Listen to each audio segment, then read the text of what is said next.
Greetings fellow tank commanders. In this video I'm going to be showing you a game that I played in the Slapjack. This is a tier 7 mercenary tech tree heavy tank with regular matchmaking.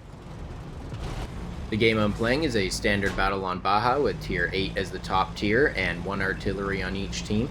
For this game my tank is equipped with a gun rammer, enhanced gun laying drive, and improved ventilation, and I'm using the Fallen Knight crew which came with the tank that has 2 skills and perks.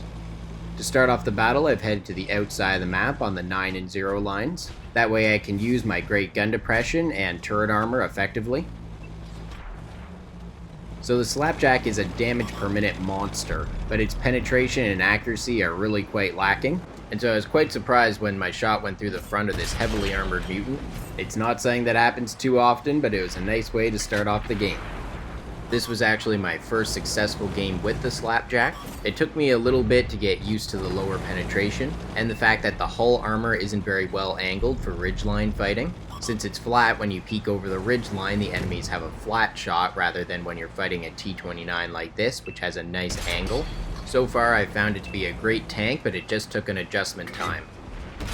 This happens to me so often when I fight in this area of the map. You just get pinned down in this ridgeline fighting because if you advance, you get hit from the enemy snipers off to the left and the hull down tanks in front of you. And so I was looking here for opportunities to break around the outside. So I was very happy to respond when the Hellcat overextended.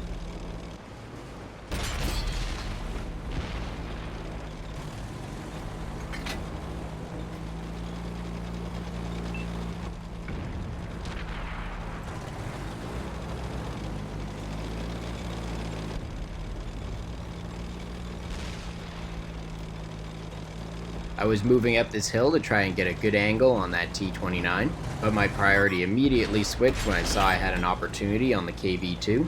That's always a very dangerous tank no matter what tier it's fighting in, and it's very important to get out of the battle as quickly as possible.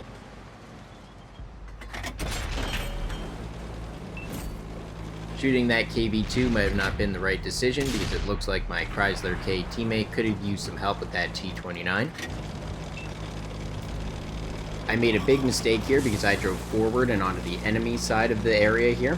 I should have rolled back the way I came and then moved over. At the time I was just focusing on trying to come up behind the T-29, but definitely the wrong call there to expose myself to the mutant heavy tank. And I'm just lucky that there wasn't any snipers paying attention on the hill at C7.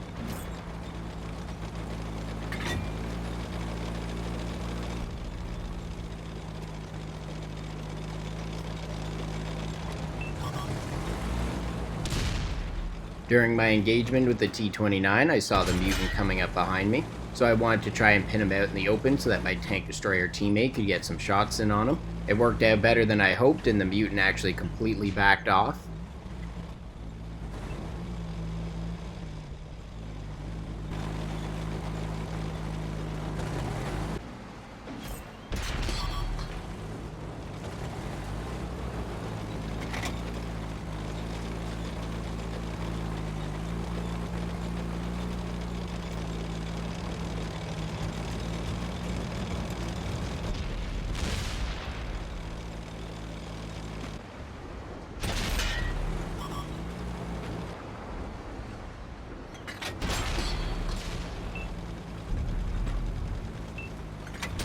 The T-28 HTC did not have enough gun depression to shoot my hull.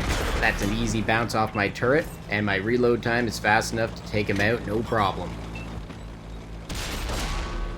The mutant now makes an assault move in one of the worst possible positions. The J Panther 2 overwatching me gets a big hit on him. I quickly shoot his track, and I use my tank's nice mobility to just outmaneuver him. And now that I'm on the weak sides and rear, I'm able to just unleash the damage per minute and take him out easily. That was a very successful engagement, but there's no time to celebrate because another tier 8 is charging in. One at a time, please.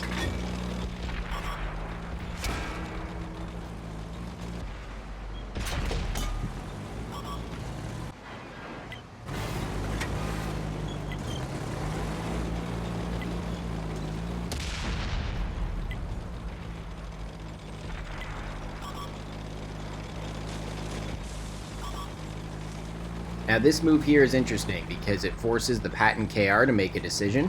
He's either got to stay up on that hill and fight me hull down, which I have the better turret armor for, or he has to go around the outside like he is now, in which case I get to unleash my full damage per minute. Either way, this just made things happen, which I felt was important because I've been getting lucky to have these one-on-one battles and I wanted to keep it that way.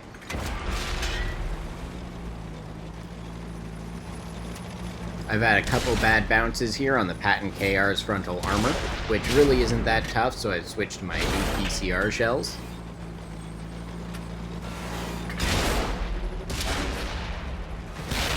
I would have had the reload time on that Patton KR, and so he goes in for the ram. But a medium tank like that ramming a heavy tank like me, it is not going to work. I'm not sure what's going on with the Comet up there, whether he's tracked or not, but that's an easy kill to finish off my portion of the game.